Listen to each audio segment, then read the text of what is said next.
அனைவருக்கும் வணக்கம். இன்னைக்கு நம்ம யோக பயிற்சியில பார்க்க போற ஆசனத்தின் பெயர் பாலகாசனா.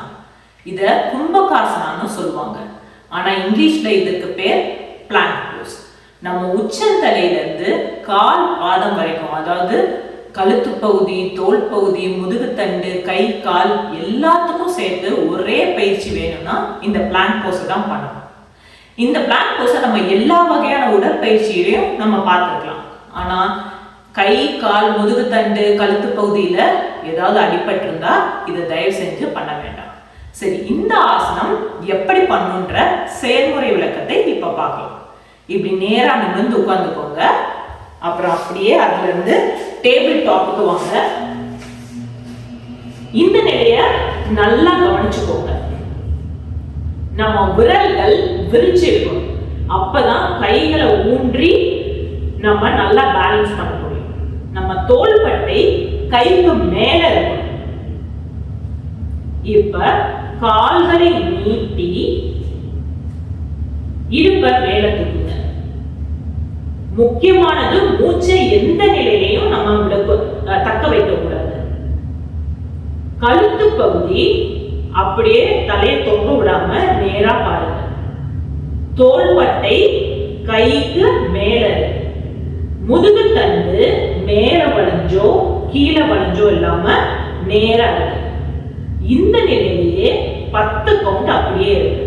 1 2 3 4 5 6 7 8 9 10. இப்ப முட்டிய மடக்கி கீழே வச்சு பாலாசனால போய் கொஞ்சம் ரிலாக்ஸ் பண்ணிக்கோங்க.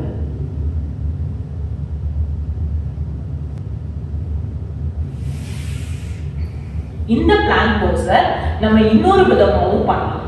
அதை எப்படி பண்றதுன்ற விளக்கத்தை இப்ப பார்க்கலாம்.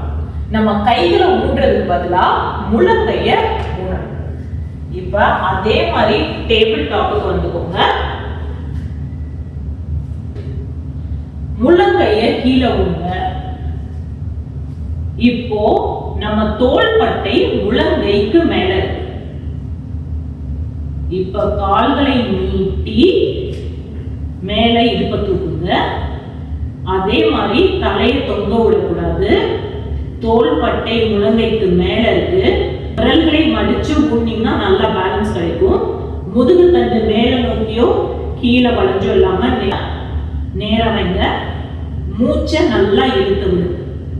இந்த நிலையிலேயே 10 கவுண்ட். 1 2 3 4 5 6 7 8 9 10. இப்போ முட்டிய மடிச்சு கீழே ஊனி பாலாசனால ரெஸ்ட் எடுத்துக்கோங்க.